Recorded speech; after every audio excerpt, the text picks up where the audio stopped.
Oke. Nah, jadi materi kita yang pertama yaitu Happy Service, The Power of Customer Service. Nah, hap- yang pertama happy service itu apa sih? Yang dimaksud happy service di sini yaitu pelayanan yang membahagiakan. Nah, karena pelayanan yang membahagiakan ini bakal berpengaruh pada brand image yang kita tawarkan kepada customer. Nah, jadi happy service itu kayak gimana sih? Jadi kita tuh rela jadi teman curhat customer, nerima cipratan problem dari customer. Jadi kita intinya mau dan ikhlas untuk jadi teman bener-bener yang jadi teman buat customer gitu. Jadi kita buat happy customer. Nah, ketika customer happy itu mereka akan melihat kita sebagai CS yang peduli gitu, sebagai seller yang peduli. Nah, jadi dari mereka lihat kitanya udah bagus, dengan itu mereka akan melihat ke produk kita dengan bagus juga. Nah, di sini kita fokusnya soal treatment ke customer. Nah, kemudian self diagnosisnya apa sih yang harus kita lakukan untuk buat customer itu happy? Nah, yang pertama itu terus usaha ngasih best in class experience buat customer. Nah, jadi best in class experience di sini ngasih pengalaman sebaik-baiknya buat customer. Nah, contohnya gini. Jadi kita bisa buat percakapan kita dengan customer itu secara personal. Ya kayak misalnya kita perkenalan dulu kayak gitu. Nah, kita saling berkenalan. Nah, setelah berkenalan itu kan nanti untuk misal kita by chat kayak gitu. Nah, kita bisa saling sapa walaupun by chat. Jadi langsung sapa pakai nama kayak gitu. Jadi dengan seperti itu customer lebih merasa dihargai. Nah, kemudian yang kedua itu memantau aktif interaksi customer. Nah, kayak misalnya customer ini bikin story nih. Nah, kita bisa tuh reply story-nya customer. Misalnya, wah lagi di mana tuh Pak? Kok seru banget kayak gitu. Nah, kita jalin lah hubungan gitu. Hubungan kita dengan customer walaupun secara online kayak gitu. Nah, kalaupun offline misalnya kita ajak ngopi bareng kayak gitu. Nah, dari percakapan-percakapan sehari-hari, nah nanti kita bisa nawarin produk kita nih kayak gitu. Nah, yang ketiga, melakukan perbaikan dengan terus ngelakuin service improvement demi customer satisfaction. Nah, customer satisfaction nih kepuasan customer.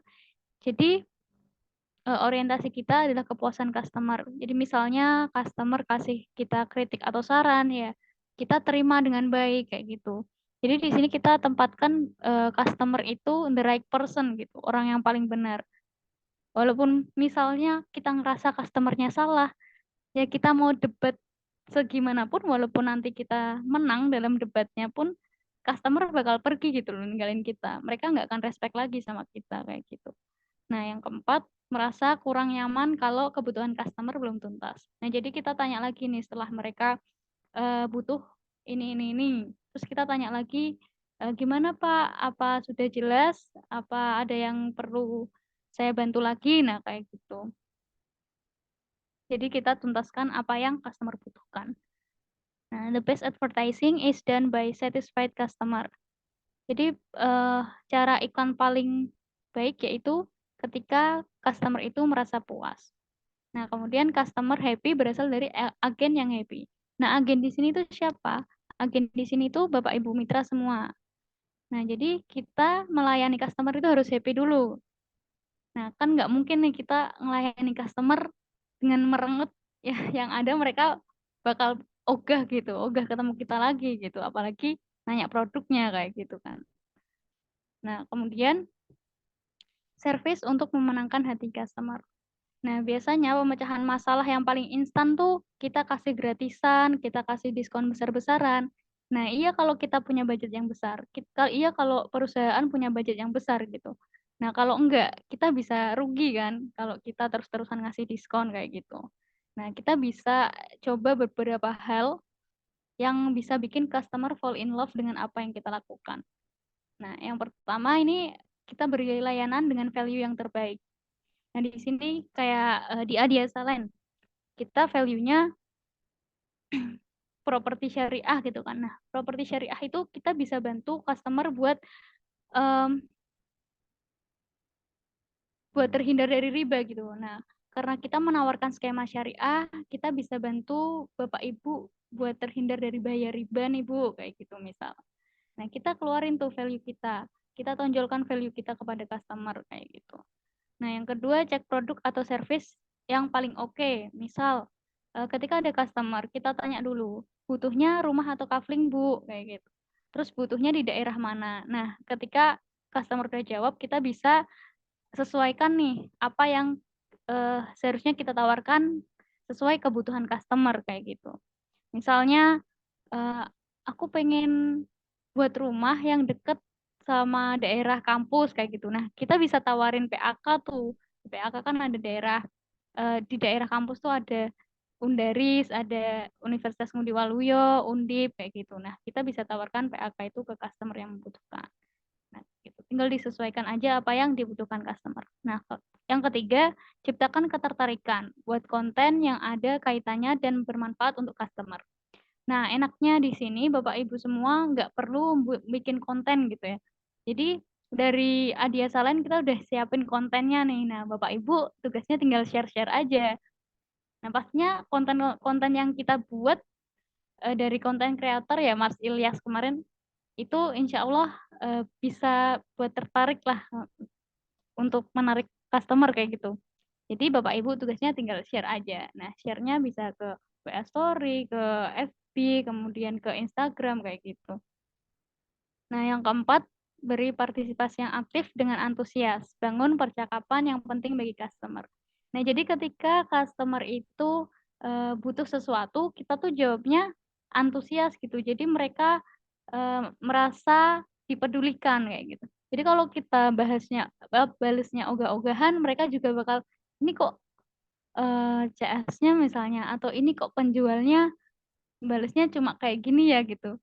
Ya gimana mereka mau tertarik sama produk kita kayak gitu. Nah, yang kelima, support feedback yang customer beri.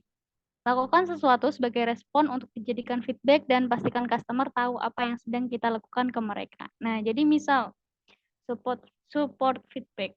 Misal mereka mau nih kita ajak survei lokasi. Nah, saat survei lokasi itu kita bisa foto atau foto bareng sama customernya. Nah, habis itu kita posting ke story.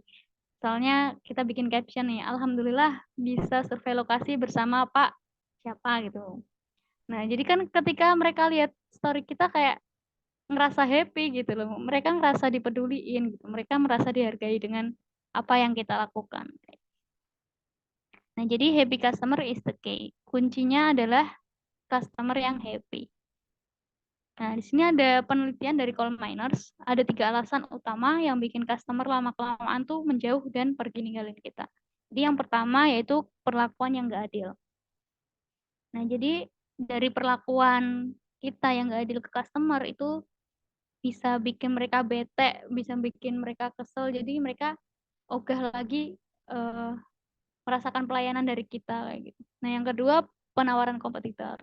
Penawaran kompetitor ini walaupun faktor harga itu merupakan faktor yang terbesar untuk mempengaruhi transaksi ya, tapi ketika kita memberikan pelayanan yang baik, customer bakal tetap mau bertransaksi dengan kita kok seberapa pun harganya kayak gitu.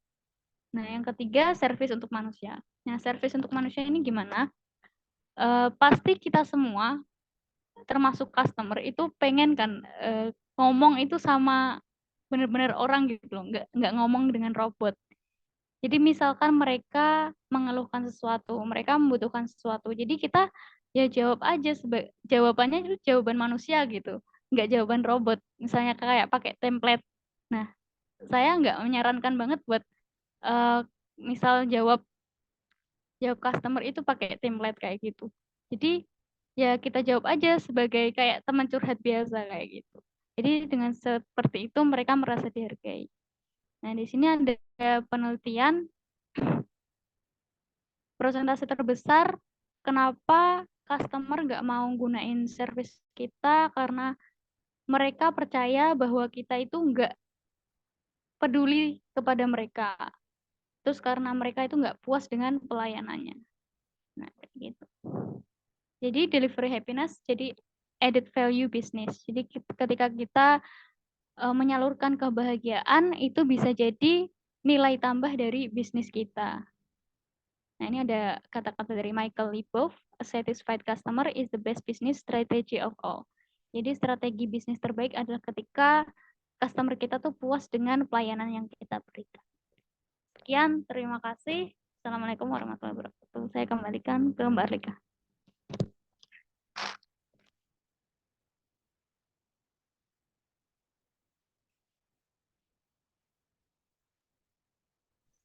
Ya, terima kasih buat Mbak Rahma yang sudah menyampaikan materinya. Untuk Bapak Ibu yang ingin bertanya, nanti bisa disampaikan setelah materi satu lagi atau bisa tulis dulu di kolom chat. Nanti akan kami bacakan setelah materinya selesai.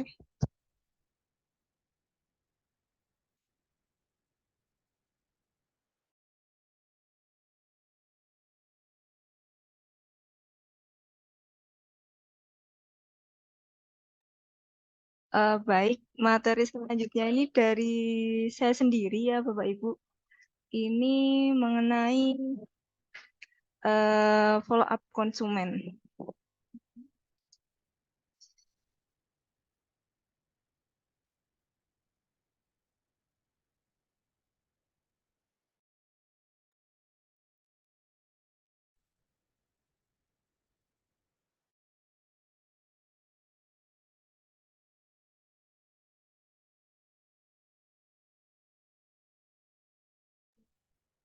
Oke, terima kasih Mbak Rama. Saya share dulu materinya.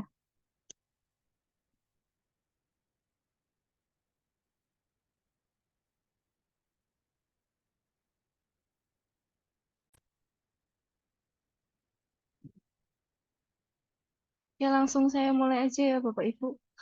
Karena sudah jam 4 kebetulan. Di sini saya akan menyampaikan mengenai follow up konsumen. Ini juga sebenarnya salah satu uh, hal penting yang perlu dilakukan juga sebagai marketing ataupun orang yang berhubungan dengan konsumen seperti saya sendiri yaitu customer service. Selanjutnya,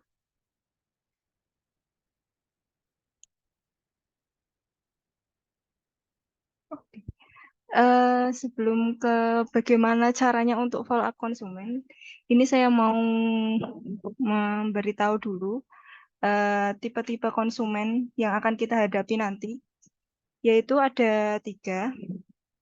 Yang pertama adalah tipe loyalis, yang kedua oportunis, dan yang ketiga adalah liberalis. Untuk tipe loyalis ini, arti biasanya tuh mereka itu spiritual seeker atau agama sebagai faktor pertimbangan utama. Nah, untuk berapa persennya itu ini ada sekitar 30,3%.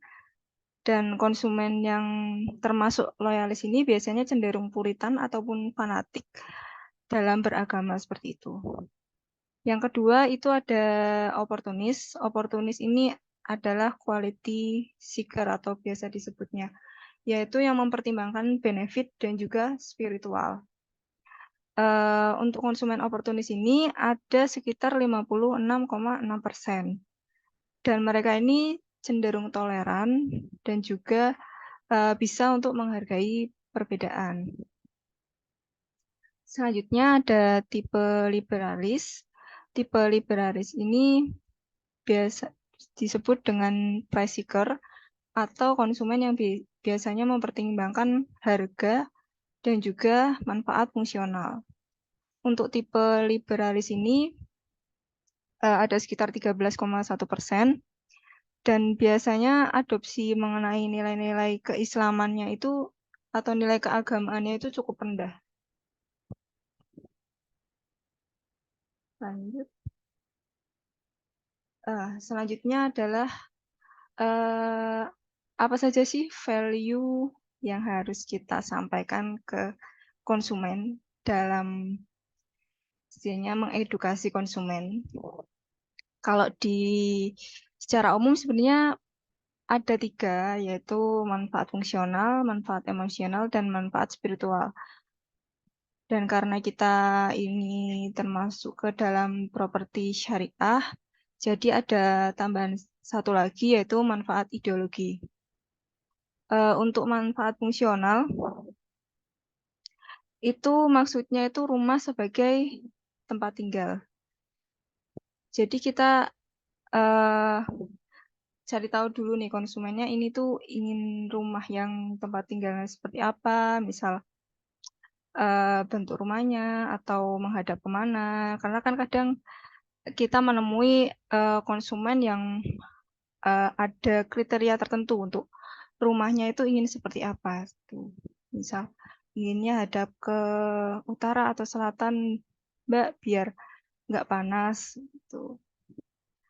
Kemudian selanjutnya ini manfaat emosional. Manfaat emosional itu yaitu kenyamanan konsumen dalam memiliki hunian. Nah, untuk manfaat emosional ini bisa kita tawarkan itu seperti bagaimana nanti kita memberikan kenyamanan hunian kepada konsumen uh, dengan adanya mungkin di proyeknya sudah ada tetangganya seperti itu atau uh, dan juga mungkin lingkungannya aman, ada tempat gerbangnya atau ada security-nya, ada yang ngawasin 24 jam seperti itu. Jadi konsumen akan merasa nyaman dan aman atas hunian yang mereka beli. Kemudian yang ketiga itu ada manfaat spiritual. Manfaat spiritual itu kalau dari kita itu yang kita tawarkan itu lingkungannya Islami. Lingkungan Islami itu misal tetangganya itu seagama, kemudian rumahnya dekat dengan masjid seperti itu. Dan yang terakhir ini manfaat ideologi. Nah, kalau di Islam kan ideologinya itu kan kita kan melarang ya adanya riba. Jadi kita tawarkan tuh kalau kita tuh pakai skema syariah tanpa riba. Berbeda dengan properti yang konvensional yang bekerja sama dengan bank yang menawarkan mungkin ia menawarkan KPR tapi dengan skema yang apa ya dengan bunga yang tinggi seperti itu. Kalau di kita kan kalau properti syariah kan tanpa riba dan tanpa bank dengan turunan-turunannya itu seperti tanpa denda juga, tanpa sita, tanpa asuransi, tanpa BI checking, tanpa akad batil dan juga dan lain sebagainya seperti itu. Nah, untuk customer value ini penting sekali untuk Bapak Ibu terapkan untuk nanti dalam mengedukasi dalam follow up konsumen karena ini merupakan salah satu cara juga untuk menggait pembeli yang wajib untuk dikuasai oleh para marketing seperti itu ya. Selanjutnya ini ada beberapa topik follow up yang mungkin bisa untuk disampaikan ke konsumen.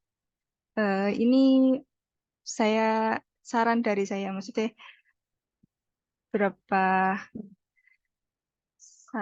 ya itu saran dari saya untuk topik follow up-nya mungkin yang pertama edukasi properti syariah yang tadi yang tentang value dan lain sebagainya, kemudian kita properti tanpa riba, skemanya mudah, kreditnya, angsurannya tidak ada bunganya, flat dan lain sebagainya.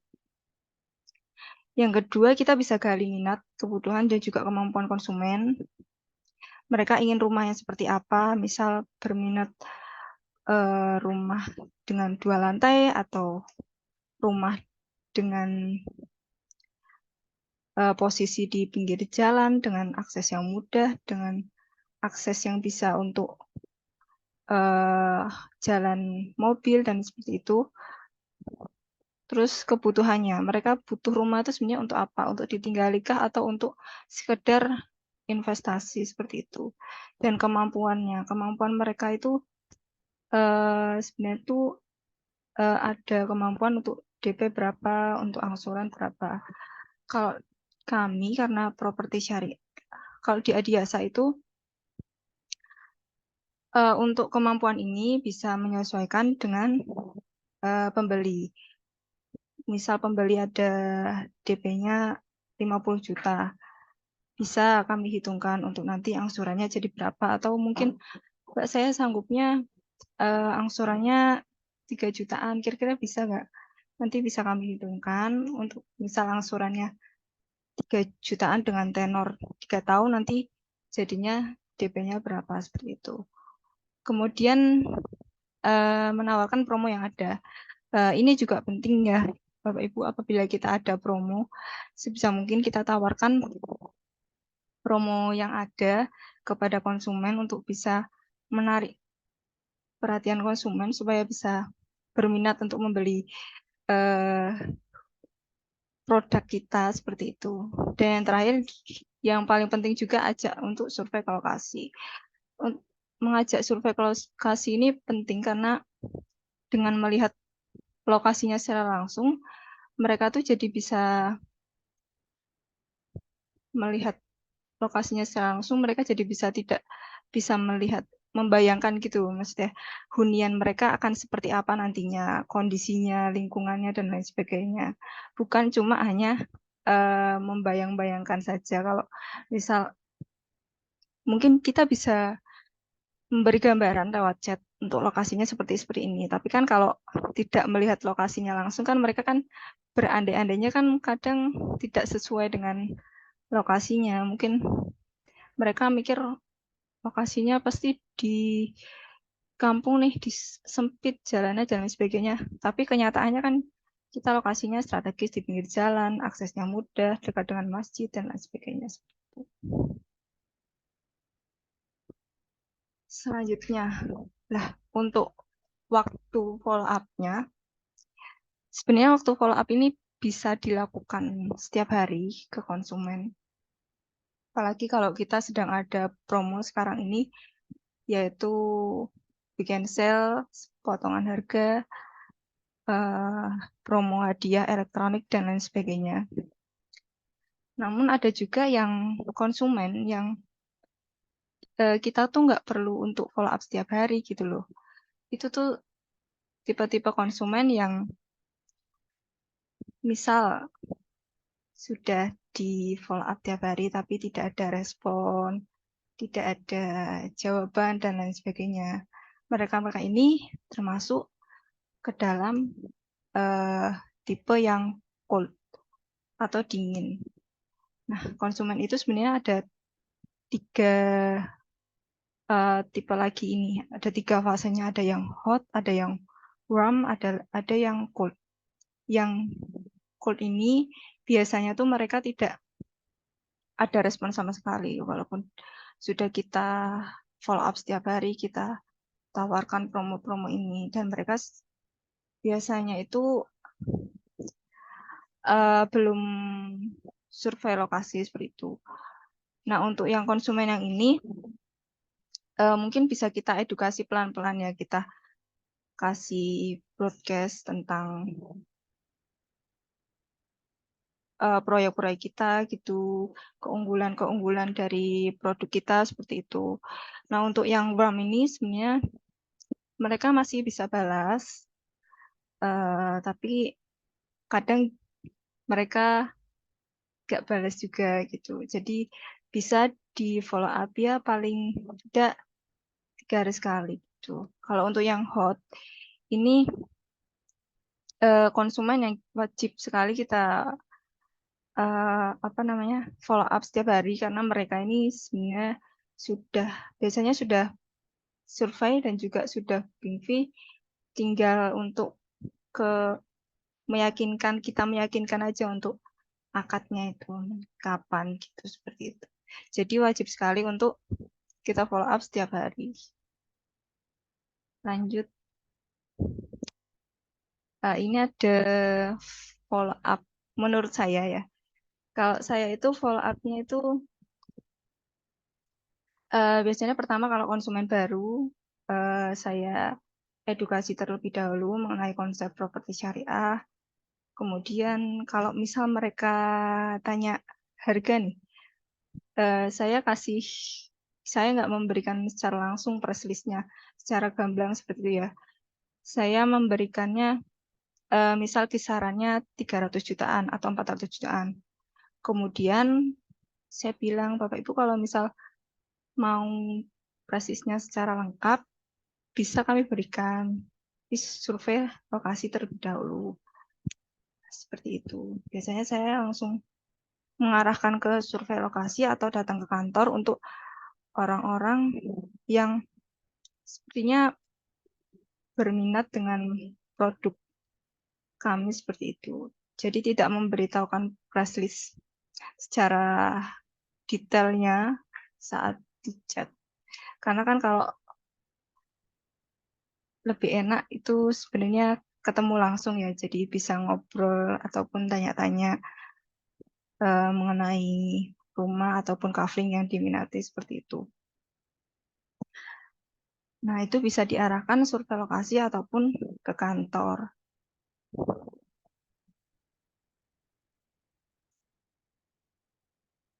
Ya, sekian dari saya. Ini mungkin ada sedikit kata-kata untuk Bapak Ibu, biar tetap semangat dalam berjualan. Usaha itu kalau tanpa doa itu sama aja sombong. Dan doa kalau tanpa usaha itu namanya omong kosong. Makanya kita padukan keduanya, usaha dan doa. Kemudian nanti diakhiri dengan tawakal atau berserah diri kepada Allah. Jadi untuk Bapak Ibu yang mungkin sekarang masih berusaha, masih berdoa, jangan patah semangat buat closing nantinya. Insya Allah kalau kita usaha, doa, dan tawakal, Allah pasti mudahkan. Sekian dari saya. Wassalamualaikum warahmatullahi wabarakatuh.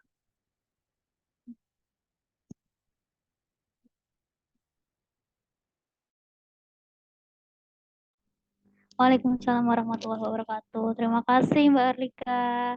Oh ini bisa manfaat banget nih buat Bapak Ibu. Nanti bisa dipraktekkan ya. Jadi kalau kita udah dapat materi, kita jangan cuma berhenti di teorinya aja nih. Kita harus praktek gitu. Nah, yang mau tanya, silahkan bisa raise hand atau kalau terkendala bisa tulis aja di kolom chat.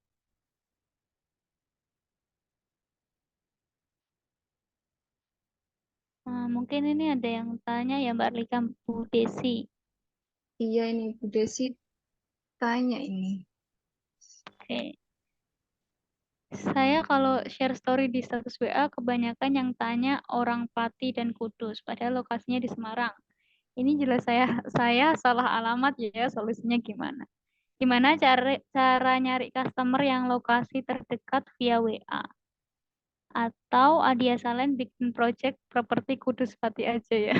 Amin. Semoga kita bisa expand ke sana ya Mbak Lika ya. Mohon doanya ya Ibu, semoga kedepannya bisa buka proyek di Pati maupun Kudus. Ini yang mau jawab Mbak Rama atau saya ini? Gimana nih Mbak Lika monggo. Kalau menurut saya ya Bu, untuk solusinya mungkin Ibu bisa share di forum jual beli yang Semarang ya, supaya target marketnya itu bisa tercapai. Seperti itu. Jadi kalau di status WA kan berarti kan kontaknya itu rata-rata orang yang dekat dengan kita ya. Mesti misal kita tinggal di Kudus ya berarti kan kebanyakan temennya orang-orang Kudus seperti itu.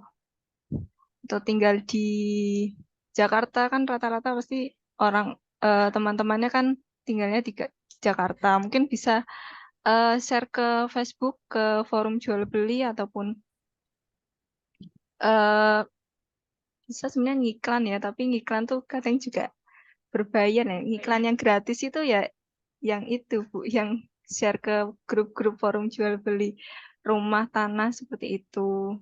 Solusinya dari saya seperti itu. Ya. Jadi mungkin bisa lebih tertarget ke konsumennya.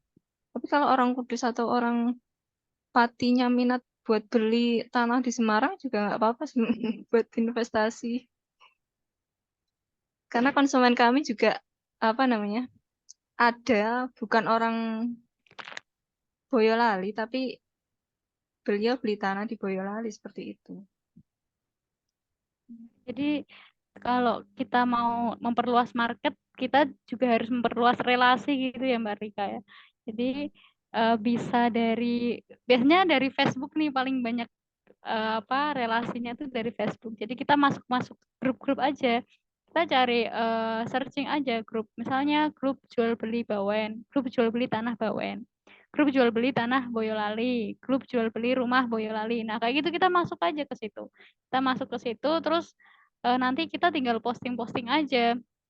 Itu cara nyari customer. Nah, nanti eh apa kalau ada yang minat, nah itu kan bisa langsung ke link ke WA-nya Bapak Ibu Mitra semua kayak gitu. Jadi cara yang paling ampuh emang sementara ini Facebook sih kalau menurut saya gitu ya Mbak Rika. Oke,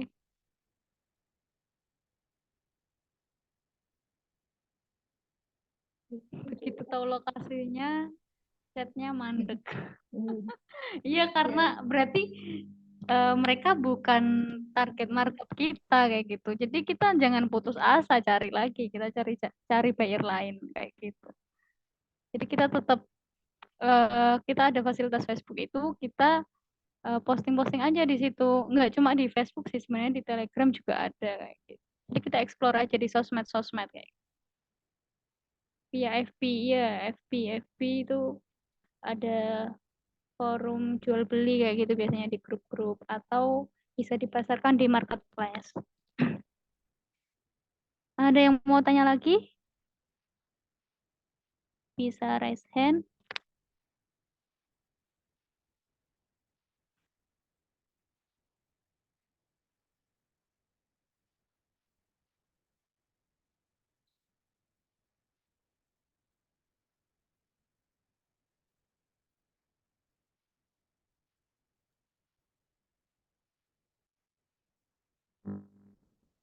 Berarti ini udah pada paham semua nih Mbak sama materinya nih. Oh, bisa dipahami. Alhamdulillah Siap-siap Pak kalau Lukman. sudah paham. Berarti ini tinggal prakteknya ya Mbak Rika ya. Iya, Nah, tinggal Bapak lihat Ibu aja Mitra ini prakteknya. tinggal praktek aja.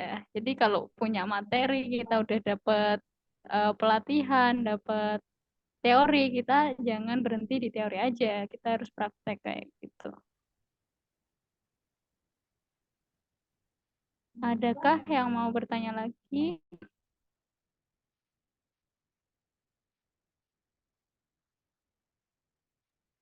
Yang mau sharing juga boleh, mungkin pengalamannya dalam menghadapi konsumen untuk pembelajaran juga buat kita semua seperti itu. Itu ada pertanyaan lanjutan dari Bu Desi tuh Mbak. Berarti kalau iklan kita di FB terus chat tanya harga DAA gimana Mbak? Nanti ini kalau saya ya Bu, kalau misal misal konsumennya langsung tanya harganya berapa seperti itu, ya bisa dikasih tahu kisarannya, misal Gani 200 jutaan Pak, terus ditanya lagi sudah pernah lokasi atau belum seperti itu. Kalau belum eh, diajak ke lokasinya biar lihat lokasinya terlebih dahulu. Nanti di sana juga bisa untuk memberikan harganya, skemanya, menjelaskan seperti itu. Plus listnya seperti apa, seperti itu. Dan sebelumnya kalau misal ini konsumennya bukan konsumen lama ya, maksudnya yang baru, kita tanya dulu mereka itu sebenarnya sudah tahu mengenai kita apa belum, mengenai properti syariah atau belum, seperti itu. Biar mereka juga ada gambaran yang bisa untuk di- ada gambaran dari kita, apa namanya, mengenai properti syariah itu seperti apa. Kalau daftar jawaban ini sebenarnya gimana ya? Pertanyaannya kan ini ya Bu, maksudnya eh macam-macam ya. Kadang orang tanya, satu orang tanya itu sama orang lain tuh, orang yang satu dengan orang yang lain itu pertanyaannya itu kadang berbeda-beda seperti itu. Jadi pertanyaannya itu macam-macam Bu. Untuk jawabannya bisa disesuaikan dengan pertanyaannya sih Bu. Kalau mau buat misal simulasi untuk apa jawaban-jawaban yang perlu dijawab oleh konsumen, ya bisa aja untuk buat simulasinya sendiri seperti itu. Misal kalau di WA itu biasanya bisa ada apa namanya otomatis untuk menjawab itu ya. Misal ada konsumen yang tanya DP, nanti kita bisa atur untuk di WhatsApp itu nah, jawaban untuk yang tanya DP itu seperti apa.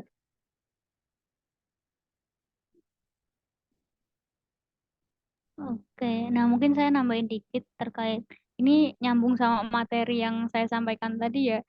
Jadi lebih baik kita tuh jawab seperti ketika customer itu tanya gitu jawabnya itu sebagai manusia gitu, bukan robot. Jadi lebih baik kita jawab jawab customer tuh dengan bahasa kita sendiri kayak gitu. Jadi kalau misalnya Bu Desi ini belum tahu jawabannya, nah bisa tanya ke saya atau tanya ke Mbak Arlika kayak gitu. Baru nanti disampaikan ke customer. Nah, bisa pakai cara itu Bu untuk alternatifnya. Ini tanya lagi.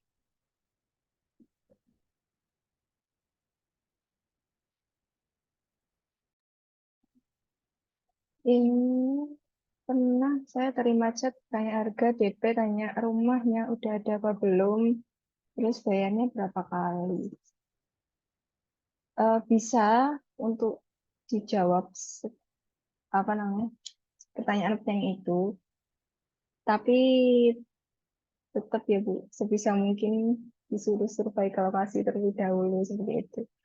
Mungkin kalau tanya harga, kita kalau tanya harga kita kasih kisarannya gitu. Harganya rumahnya 200 jutaan Bu. Tak DP-nya berapa? Itu kira-kira ada mau DP-nya kita balik tanya aja gitu loh maksudnya. Kalau mereka tanya DP, kita tanya misal mereka kemampuannya berapa, nanti bisa dihitungkan. Terus kalau tanya rumahnya sudah ada belum, kan kalau kita di Adiasa itu kita sistemnya inden ya. Jadi rumahnya itu belum ada, belum ada yang ready maksudnya. Beberapa sudah ada penghuninya, tapi kita tidak ada rumah yang ready karena kita sistemnya pesan bangun. Jadi kalau sudah ada yang akad di rumah baru kita bangunkan rumahnya. Kalau misal sudah mentok, ya boleh sih. Bisa nanti saya bantu untuk follow up konsumennya seperti itu.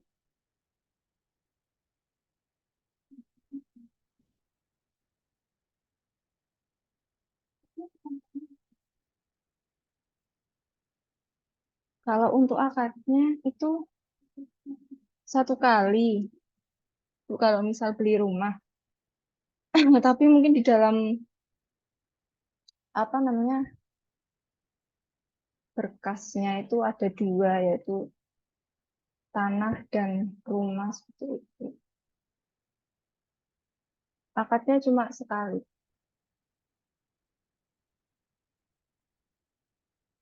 Dengan developernya akadnya cuma sekali.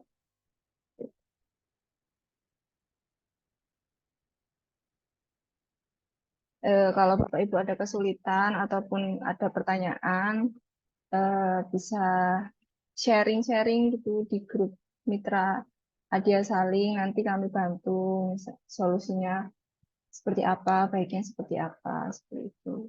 Ada Mbak Rama kan di sana yang siap untuk membantu. Nanti juga saya bantuin Mbak Rama juga bantuin Bapak Ibu kalau misal ada kesulitan dalam menangani konsumen ataupun misal butuh bantuan, nggak bisa ngantar survei, kita bisa bantu nanti diantarkan oleh Pak Bambang seperti itu.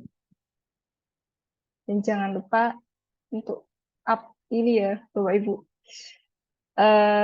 promo weekend sale kami untuk di lokasi Darussalam Candi Dobang seperti itu. Karena promonya cuma sampai hari Minggu tanggal 21. Setelah itu harganya normal lagi. Jadi sayang sekali buat konsumen-konsumen yang dulu-dulunya minat, mungkin bisa ditawarin lagi. Siapa tahu bisa akad nantinya, bisa tertarik lagi dengan promo yang kita tawarkan.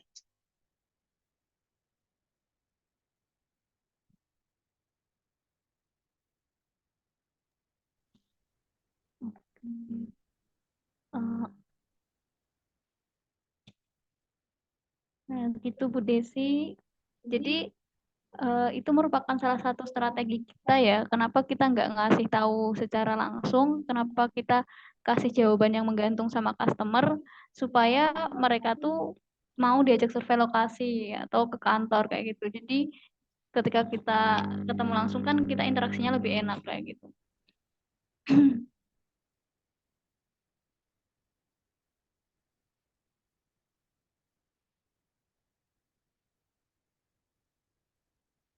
Ini dari Bu Desi ada pertanyaan lanjutan.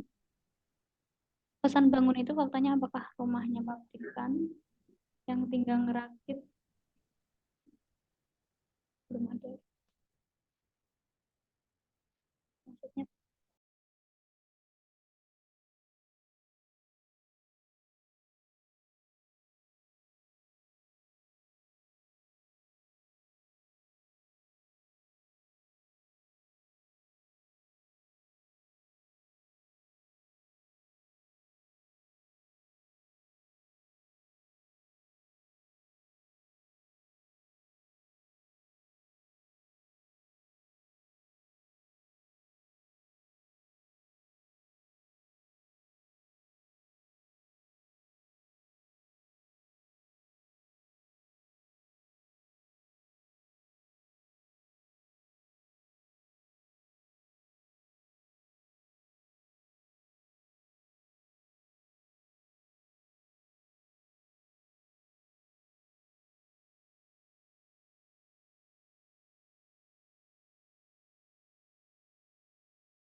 Iya, maaf kemit.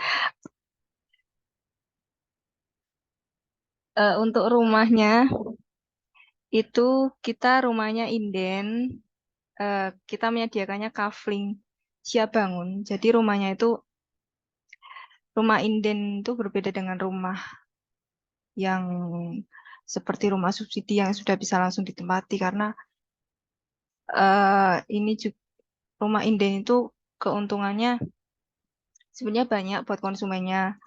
Salah satunya mereka bisa request apa namanya untuk denah ruangannya seperti apa. Bisa request eh, rumah posisi rumahnya mau menghadap mana. Kalau misal di bloknya itu ada dua sisi, misal ada hadap ke utara atau hadap ke timur. Itu bisa mereka request seperti itu. Bisa juga request bahan bangunannya atau eh catnya. Misal Mbak saya mau pakainya hebel aja yang lebih murah, nggak mau yang bata merah bisa seperti itu. Dan juga untuk rumah inden itu kan keuntungannya salah satunya adalah nanti setelah rumahnya selesai itu kita benar-benar menempati rumahnya itu baru bukan rumah lama seperti itu. Kita juga bisa mengontrol, apa ya, mengawasi lah, ikut mengawasi untuk proses pembangunannya seperti itu.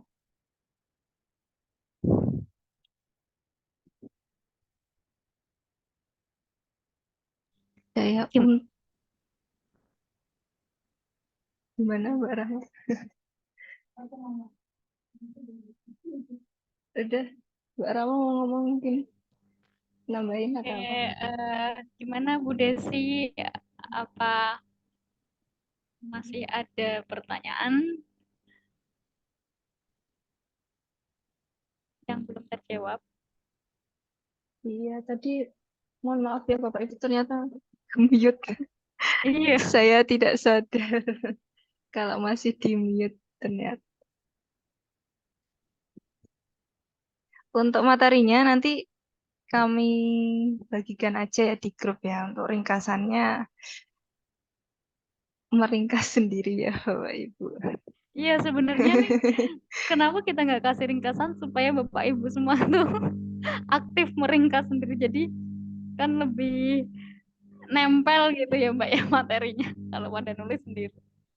Iya, biasanya kalau ditulis dengan tangan sendiri biasanya bakal teringat terus sih. Kalau saya sih seperti itu biasanya biar nggak lupa ditulis seperti itu.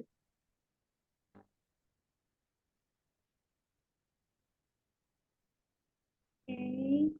Yang lainnya, siapa yang mau tanya? Bu Dewi, Bu Ayu, atau mungkin Bu Dia, atau Mbak Wanti, atau Pak Sudomo. Ya, Mbak Rita ini Pak Elang mau menambahkan untuk jawaban soal akad. Pak Elang selaku CEO PT Adia Saja Ya Abadi ya. Monggo Pak Elang.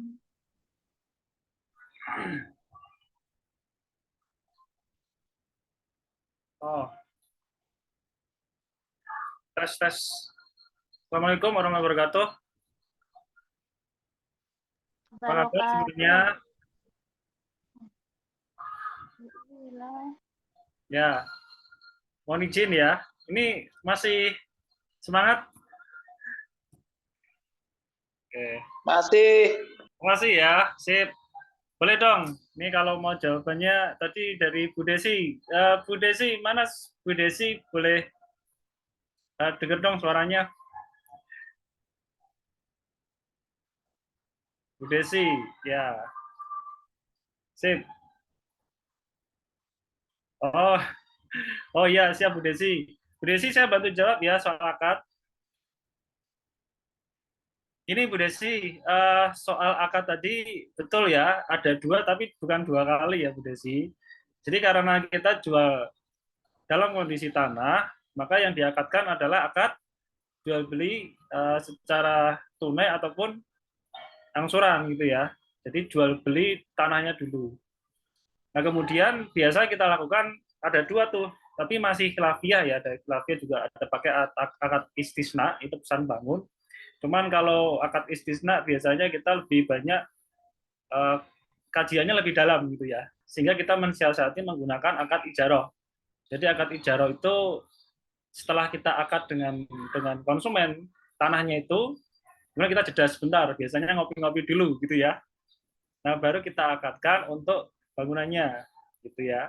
Jadi kita nanti berakad dengan pemborong atau kontraktor, di mana uang konsumen itu yang tujuannya untuk membelikan bahan bangunannya atau kemudian pekerjaannya dan seterusnya. Sehingga betul tadi 2 kali, tapi bukan 2 kali dalam satu transaksi ya, karena kita tidak menjual rumah secara ready gitu ya. Nah, jadi gitu Bu Desi, mungkin penjelasan singkat tadi sudah saya dalui di dalam chat. Ya, jadi satu, kita berangkat di tanahnya dulu, setelah itu ngopi-ngopi sebentar, ambil nafas sebentar, kemudian kita berakad ijarah, membayar upah kepada kontraktor atau borongan atau tenaga kami. Seperti itu. Nanti kalau persoalan akad, ini kaitannya dengan kajian muamalah, mungkin bagi teman-teman yang ingin belajar muamalah, bisa tuh belajar kajian setiap Rabu 2 pekan sekali. Ya, akadnya 2 kali. Betul, transaksinya terpisah, jadi tidak disatukan. Ya, betul Bu Desi, pinter. Ya, sudah cukup terpuaskan jawaban saya? Bisa dicet, oh sip. Oke, terima kasih. Ya teman-teman, untuk kaitannya belajar akad, sebetulnya kita ada kajian sendiri. Kebetulan ini yang kita baru mengadakan acara Bincang Mitra, kita kepingin mendengar banyak dari teman-teman kesulitannya apa, yang kita awali dari CSK dulu. Nah, luar biasa tadi disampaikan oleh Mbak Rama dan Mbak Alika, mudah-mudahan ini langsung bisa dipraktekkan ya. Langsung dipraktekkan, kalau ilmu kebanyakan nanti kalau tidak dipraktekkan juga sama aja. Ini saya berharap ada Mbak Ayu. Ini Mbak Ayu saya cek saya diam-diam tapi juga kepo gitu kan. Ini terakhir kapan posting Adia Salen gitu kan. Ya, jadi kalau kita misalkan dapat materi, praktek langsung insya Allah nanti cepat nyantel ya di kepala itu langsung, oh hasilnya ada. Ya, ini saya langsung pantau nanti Facebooknya teman-teman, oh ini sudah posting atau belum, ini ternyata sudah, oke gitu ya. Gitu teman-teman ya. Terima kasih yang matur nuwun. Assalamualaikum warahmatullahi wabarakatuh. Waalaikumsalam warahmatullahi wabarakatuh. Terima kasih Pak Lang atas tambahan jawabannya. Semoga semuanya bisa terpuaskan gitu dengan jawabannya. Adakah yang mau tanya lagi nih? Jangan bosan-bosan untuk ingetin pos ikan. Oh, saya nggak akan bosan, Bu. Saya akan ramein terus grupnya. Saya akan ramein terus grupnya maupun Japri, Bapak Ibu Mitra semua. Adakah yang mau diskusi lagi?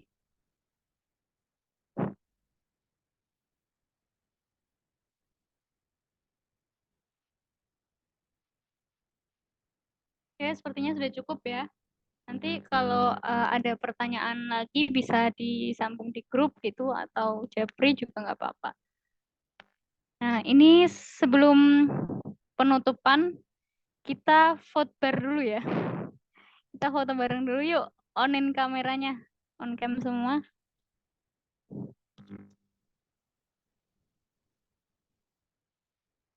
Bu Ayu, Bu Dewi, Bu Desi tadi nggak bisa ya. Mas Kundang, Pak Sudomo, Mbak Wanti.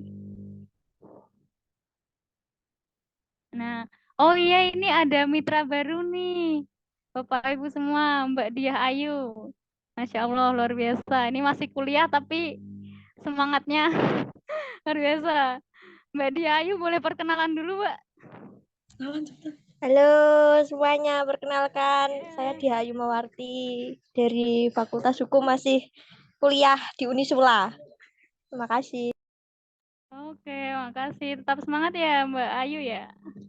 Oke Kak. Siap. Yuk, on kamera yuk.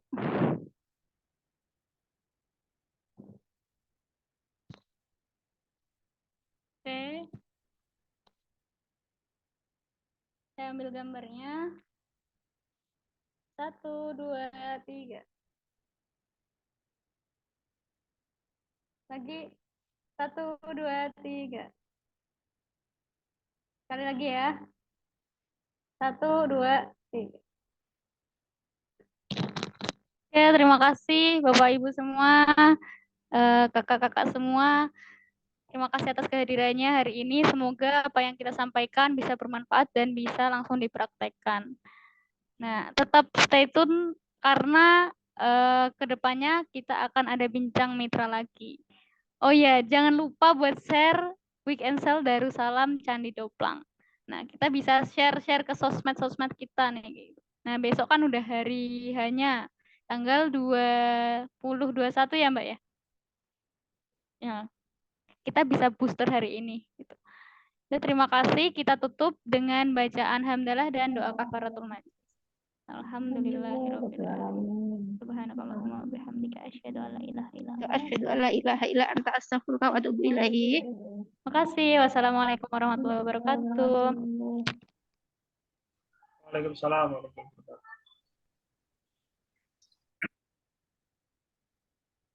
Waalaikumsalam warahmatullahi wabarakatuh.